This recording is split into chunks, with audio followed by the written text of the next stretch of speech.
So recently I was messing around with the sorting feature in the collection part of Gods Unchained, and I realized I could sort my collection by a bunch of different stuff like mana cost, tribes, and whatever. But what really piqued my interest was sorting it by strength. Then I had a question. Which god has the most collective strength? Or better yet, what is the strongest deck possible?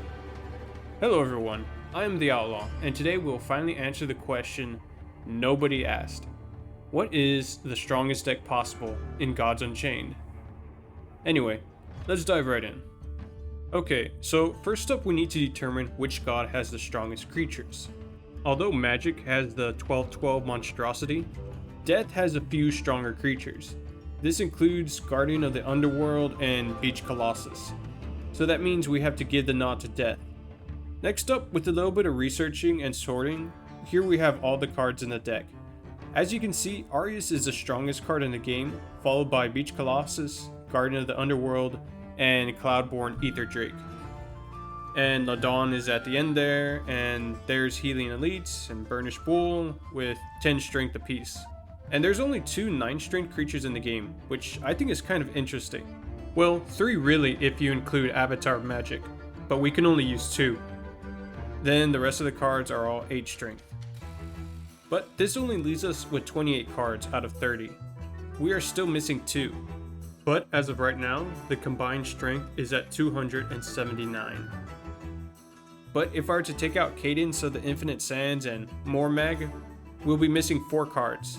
And that's just the perfect amount to add the 4 strongest mythic cards. We can now fill the last few spots with Tethys, Hyperion, Atlas, and Prometheus. This is officially the strongest deck that can be made in the game. It has a combined total strength of 308. Congratulations, you now know some useless information. However, unfortunately, I don't have a time machine to get Tethys. Go watch my video on the Lost Mythic card if you want to see more about her and her whole situation. I also don't have several tens of thousands of dollars lying around to buy other mythics. So realistically, if I want to play with the strongest deck, we're gonna have to make some changes. So that means removing the 4 mythic cards and putting Mormag and Cadence back and finding 2 7 strength creatures to fill the last spots. So I'm not sure if you've noticed, but we're a little heavy on the high cost creature side. So to help even out the curve a little, we'll get the lowest mana cost creatures with 7 strength. And that's Glass Cannon. But I'm not paying $30 for a trash card. Well, at least not today. I already had to sell one of my clones to afford some of the cards in this video, and I don't even want to remember about how much of a nightmare that was. But fortunately for us, we can fill the remaining open spots with Stygian Collector for only 4 mana. That's good enough for me, I'll take it. So in conclusion, these are the results. After adding up all the strength, this deck has a total strength amount of 293. Now, I know we're a little off from the strongest deck, but let's see how this deck does in the arena. Okay, so maybe the AI wasn't the best kind of opponent to play against, because it plays really simply. But, you know, if I lose against the AI, then this deck for sure is completely horrible.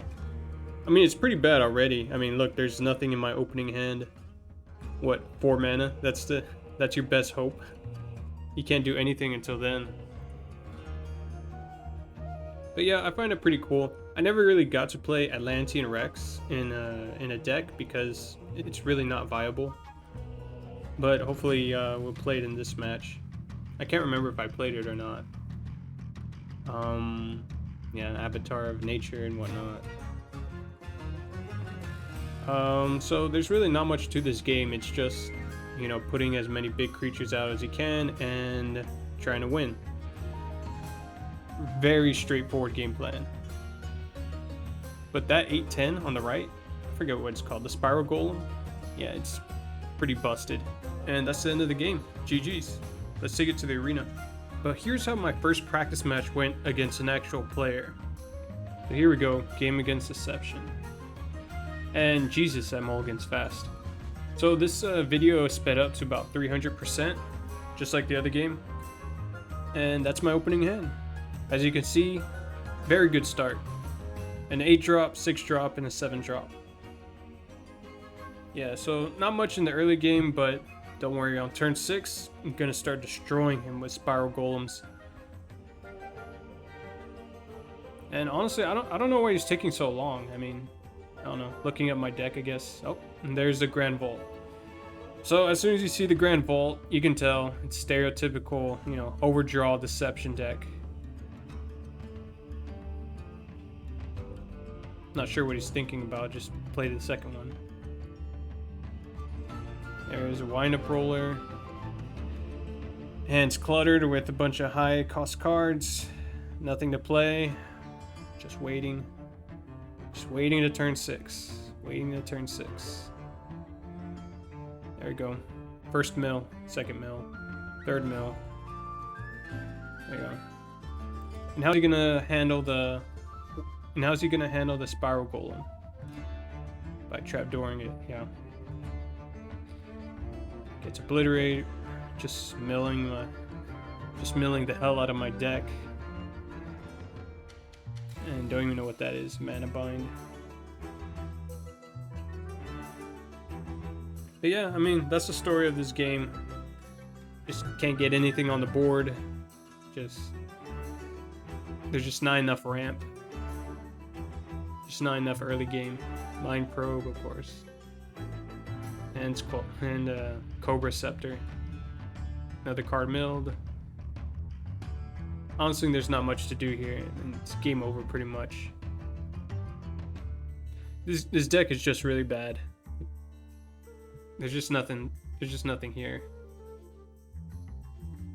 Yeah, that's it. Game over. So during that game, I had noticed ramp was the biggest problem. So I went ahead and substituted 4 cards with ramp. I took out Remnants, Cadence, and both Anubian Ushers. In their place, I put in 2 Fanatics and 2 Ruined Apps. Remember, I was planning to use this deck in the Weekend Ranked event. So I'm trying to make it as viable as possible without lowering the overall strength as much as I can. Alright, so next game against a Mythic. And as you can see, we have a ramp card in our starting hand. So that's already pretty good. Now, the total strength for this deck has been lowered to 270, I think. About 270, I think. Now, that's quite a bit off of the highest amount, which is 308. But keeping with the integrity of, like, you know, this whole video, I still think that's probably good enough. Atlantean Rex. Yeah, the thing is, I always wanted to play Atlantean Rex in at least one deck. But I guess, you know, it's pretty bad card. It's not viable. I mean, it can die to anything like Canopy Barrage or... I don't know. It's just so easy to get rid of. But as you can see, I'm doing pretty good here. He used his Hunting Trap a little bit too early. And he's doing everything he can to just wipe my board. But, I mean, it's already too late. I mean, these creatures already have very high stats. And if you don't have ready board established, then this can be a very bad matchup for you. Yeah, I mean, unless he has a lot more sleep, I mean, it's gonna have a bad day. Yeah, but that Spiral Golem, it attacks automatically at the beginning of your turn. So even if it's slept or ordered, I mean, it'll still start attacking. But yeah, Deception doesn't have too many ways to deal with a healing elite. But the only thing worse than 1 healing elite is 2. And that's it. GG's. So after a few tries, we got that win over Deception. But does that even count? I mean, that was just a practice match. Or at least that's what I was thinking at the time. A real test for this deck would be to run it on the Weekend Ranked. And not just during the Weekend Ranked, but for my first 18 games. I mean, what's the worst that could happen?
Yeah, I know this might come as a surprise to y'all, but this deck isn't very good.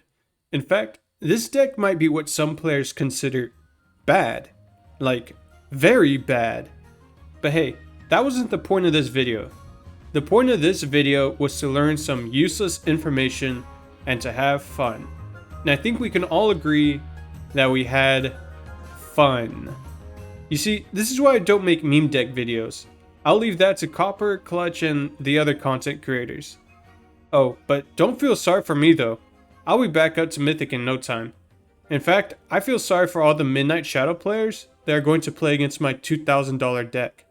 I apologize in advance. But thank you so much for watching. I've been getting quite a few subs lately despite my inconsistent uploading speed. Yeah, I know the whole new videos every week is kind of my thing, but I'll try to get on it a little bit faster. Anyway, new videos every week, if I get around to it. Later.